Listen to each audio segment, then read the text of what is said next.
Bismillahirrahmanirrahim. Assalamualaikum warahmatullahi wabarakatuh.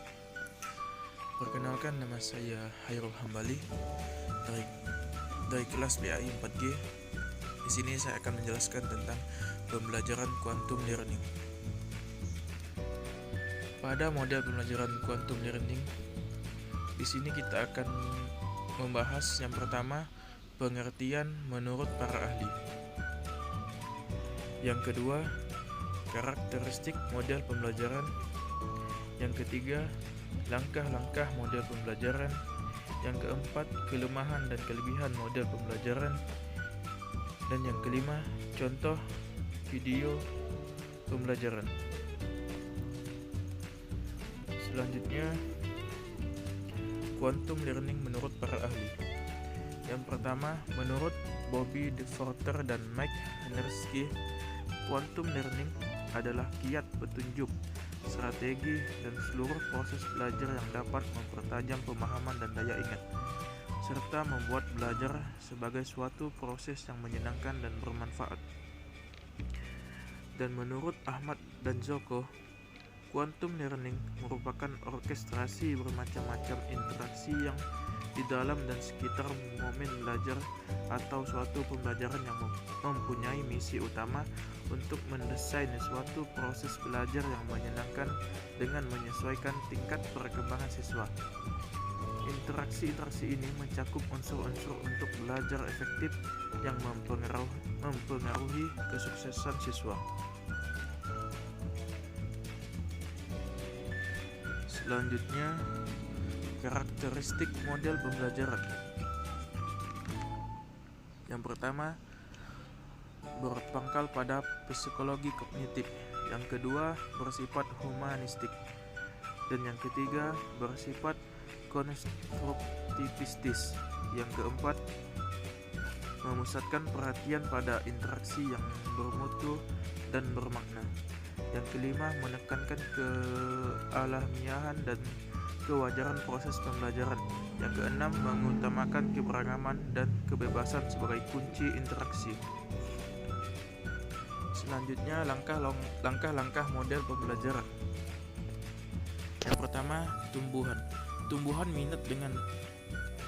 tumbuhkan minat dengan memuaskan apakah manfaat bagiku dan manfaatkan kehidupan belajar. Yang kedua, alami, ciptakan atau datangkan pengalaman umum yang dapat dimengerti semua pelajar. Yang ketiga, damai, sediakan kata kunci, konsep, model, rumus, strategi, sebuah masukan. Yang keempat, demonstrasikan, sediakan kesempatan bagi pelajar untuk menunjukkan bahwa mereka tahu. Yang kelima, ulangi, tunjukkan pelajar cara-cara mengulang materi dan menegaskan, aku tahu bahwa aku memang tahu itu. Yang keenam, rayakan, pengakuan untuk penyelesaian, partisipasi, dan pemerolehan keterampilan dan ilmu pengetahuan. Selanjutnya,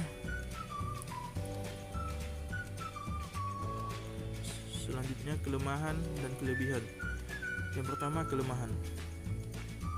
1. Membutuhkan pengalaman yang nyata. Yang kedua, waktu yang cukup lama untuk menumbuhkan motivasi dalam belajar. Yang ketiga, kesulitan mengidentifikasi keterampilan siswa. Selanjutnya, kelebihan. Yang pertama, pembelajaran kuantum berpangkal pada psikologi kognitif, bukan fisika kuantum, meskipun serba sedikit istilah dan konsep kuantum dipakai. Kedua, pembelajaran kuantum lebih bersifat humanistis, bukan positifis dan empiris. Yang ketiga, pembelajaran kuantum lebih konstruktivis, bukan positivistis dan empiris. Yang keempat, pembelajaran kuantum memusatkan perhatian pada interaksi yang bermutu dan bermakna, bukan sekedar transaksi makna. Yang kelima, pembelajaran kuantum sangat menekankan pada pemercepatan pembelajaran dengan taraf keberhasilan tinggi. Yang keenam, pembelajaran kuantum sangat menentukan kealamiahan dan kewajaran proses pembelajaran, bukan keartifisialan atau keadaan yang dibuat-buat. Yang ketujuh, pembelajaran kuantum sangat menekankan kebermaknaan dan kebermutuan proses pembelajaran. Yang kedelapan, pembelajaran kuantum memiliki model yang memadukan konteks dan isi pembelajaran. Yang kesembilan, pembelajaran kuantum memusatkan perhatian pada pembentukan keterampilan akademis, keterampilan dalam hidup, dan prestasi fisikal atau materi. Yang kesepuluh, pembelajaran kuantum menempatkan nilai dan keyakinan sebagai bagian penting proses pembelajaran. Yang ke-11, pembelajaran kuantum mengutamakan keberagaman dan kebebasan hukum, keseragaman dan ketertiban.